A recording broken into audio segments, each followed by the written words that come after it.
Bismillahirrahmanirrahim. Assalamualaikum warahmatullahi wabarakatuh.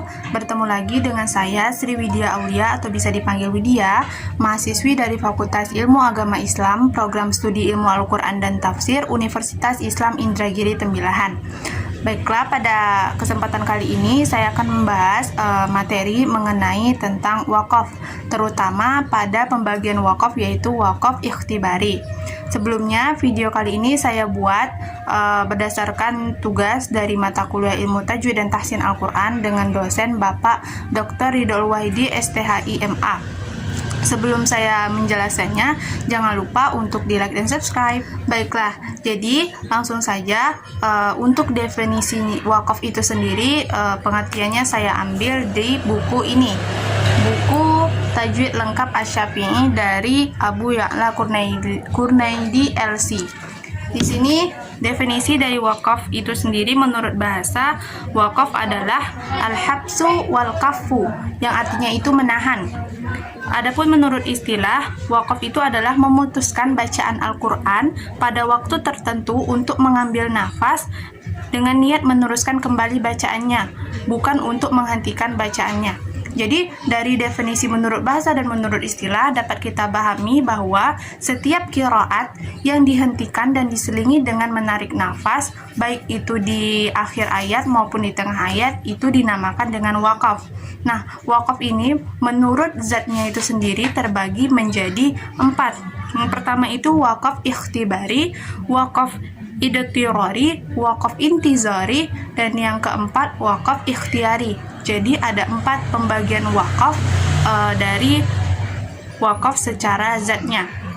Di sini saya akan hanya menjelaskan mengenai wakaf ikhtibari. Baiklah, langsung saja di sini secara bahasa, ikhtibari itu sering diartikan sebagai ujian atau wakaf ujian, wakaf ikhtibari itu. Secara ilmu tajwid, wakaf ikhtibari itu adalah wakaf yang disebabkan karena pembaca ingin mengajarkan cara wakaf pada kata tertentu, atau dengan kata lain, wakaf untuk latihan. Nah, wakaf ikhtibari ini boleh berhenti dimanapun, asalkan bertujuan untuk taklim atau menguji. Jadi, bukan dalam rangka tilawah, melainkan untuk taklim atau menguji. Bisa kita sederhanakan lagi nih, wakaf ikhtibari atau yang sering dibilang wakaf ujian ini nih, berhentinya seorang qori karena gurunya pengen tahu nih, udah benar atau belum cara berhentinya.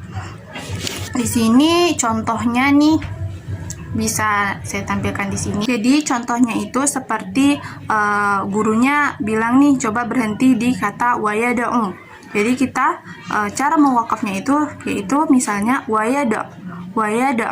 Kemudian pada kata bisyarri du'aahu, bisyarri du'aah. Kemudian yang ketiga, coba berhenti pada kata yuridni. Jadi cara berhentinya iyuriden. Kemudian yang ketiga itu wasaufa yu'ti. Coba berhenti di yu'ti. Cara berhentinya yaitu wasaufa yut. Nah, untuk mengetahui ini, yang terpenting itu kita bisa tahu dulu, paham dulu gimana kita bisa berhenti, kapan kita tidak bisa berhenti, kapan bisanya. Nah, untuk bisa mengetahui kapan kita berhenti dan kapan kita tidak bisa berhenti pada suatu ayat, itu tuh dipengaruhi oleh penulisan rasem. Nah, apa itu rasem? Jujur saya sendiri juga belum terlalu mengerti dengan penjelasan dari rasem itu sendiri, tetapi berdasarkan yang saya cari di internet, rasem itu juga adalah ilmu yang mempelajari tentang penulisan mushaf Al-Quran yang dilakukan dengan cara khusus, baik dalam penulisan lafalnya maupun bentuk-bentuk yang digunakan. Jadi, rasem ini merupakan penulisan mushaf Al-Quran yang dilakukan dengan cara khusus dari segi penulisan maupun dari bentuk-bentuk huruf yang digunakan. Nah, jadi untuk mengetahui kapan kita bisa dan tidak bisa berhenti di suatu ayat di dalam Al-Quran, kita harus memahami dulu nih rasemnya gimana. Jadi untuk mengetahuinya itu harus mempelajari dulu rasem itu gimana, harus tahu dulu.